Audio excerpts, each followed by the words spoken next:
This meeting is being recorded. Good morning, good afternoon, good evening, folks. Michael Zuber, one rental at a time, back with Mr. Taylor Sones. Did I say that right? Sans. I always say like John's, but with an S. You're all good, man. Sans. I get Tyler most of the time too, so it's like, you know, last name's tricky, first name, whatever. Anyways, Taylor from Life Goal Investment, man. How you doing? Doing great. Thanks so much for having me. Excited for the conversation. Absolutely, man. I really appreciate you being this part of the channel. You are a 10-year Wall Street veteran. You bring really a unique skill set, experience, and new insights to the channel. So I just want to let you know, thank you for being here the last 4 or 5 months. It's been truly a lot of fun speaking with you. I appreciate it. No, my pleasure. My pleasure. You're one of the more well-read macroeconomic people there are. So congrats to that, or whatever you want to say. I appreciate it. Well, we got to look backwards. You and I talked about the CPI reading. If I go back to last Monday, it was kind of like, Michael, headlines coming down. Headline might be even as low as 8 or 7, 9. And I was willing to go, yeah, maybe. Right. For me, it was like, I don't care what headline was. It's like, guys, look at core, look at core, look at core. And I don't think Wall Street was. So remind me of our conversation last week, and then what happened, and then the Tuesday collapse. Yeah, nailing the head, I think. What happened last week was we both were saying, hey, we could see a headline number come in a little under what expectation was. Yeah. It wasn't that we were pounding our chests on that front by any stretch of the imagination, but you absolutely said, listen, core is stickier. Core is also what the Fed cares about. So people need to start paying closer attention to that.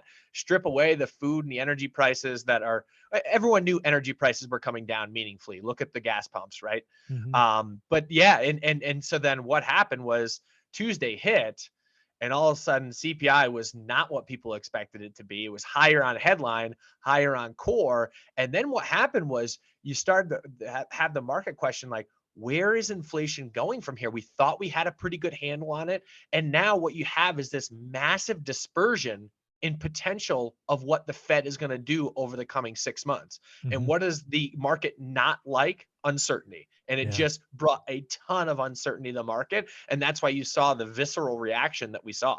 Yeah.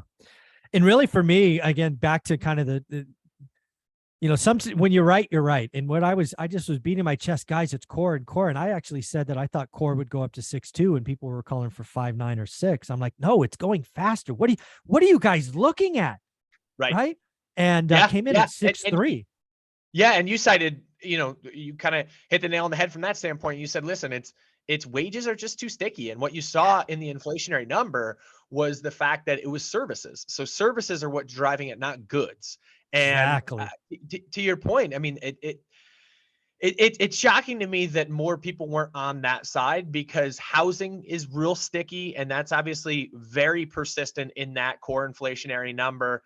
So 100%. And one of the things that I have been wrestling with, and this is a bit off topic, but I thought it was interesting nonetheless, is the fact that, like, when you look at headline numbers, obviously everyone knows that energy prices from a gas standpoint, gas at the pump standpoint, were coming down. One of the things that continued to confuse me was why you saw such a precipitous fall off in gasoline, but you didn't see it in diesel fuel. Yeah, I've had actually multiple truck drivers on my channel say, Michael, diesel's never come down. It's up $1.50 or whatever. It's like, yeah, it's still above $5 a gallon. And so I did a little digging, and I was like, okay, what is going on here? And what happens is diesel fuel is actually a relatively good and easy replacement for natural gas.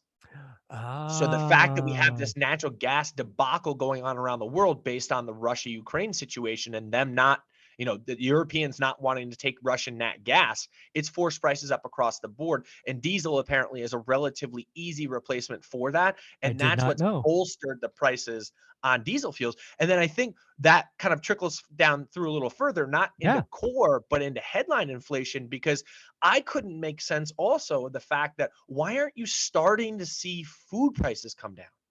Yeah. Because food prices were the biggest proponent of what drove up inflation on the headline number as much as it does.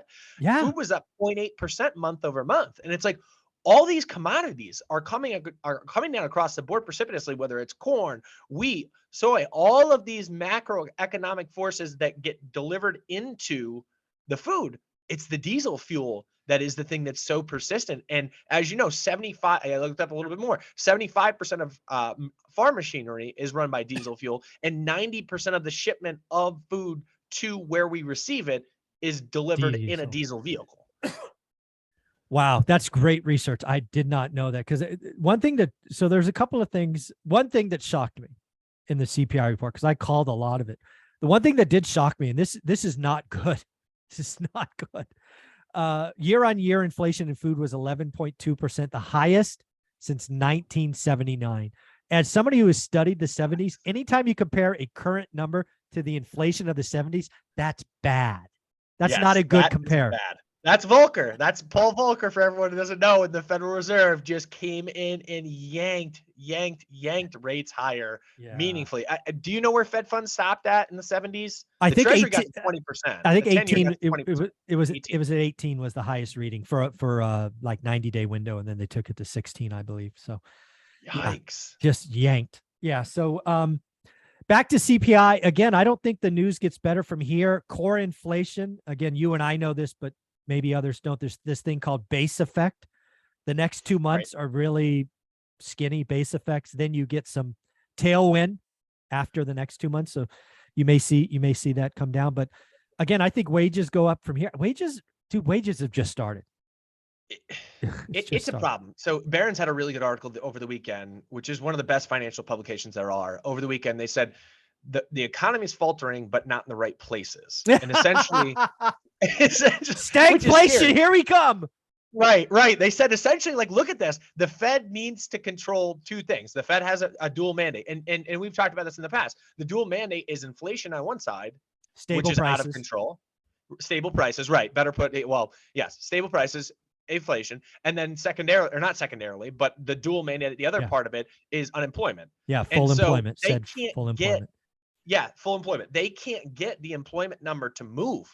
It's too sticky. They're trying to raise rates in order to curb inflation by way of hurting employment. Yeah. Whether they're willing to say it or not, that's absolutely what they're doing. But instead, what we're getting is just weakening manufacturing data, weakening consumer data. But the unemployment number is staying stubbornly low, and the inflation number is staying stubbornly high. Yeah. Yeah, again, last week was an important day. I don't think it gets better from here, at least the next 2 months. Again, I would stop worrying about headline. Although one thing about headline, we really could see a jump in gas, right? Because obviously, as you know, we've been releasing, I think it's 1 million barrels a day from the strategic petrol. Yep. That eventually ends and then eventually has to be replenished. And if we're doing all of that in the winter where the rest of the world, we could see we could see oil back over $100 if this is done badly.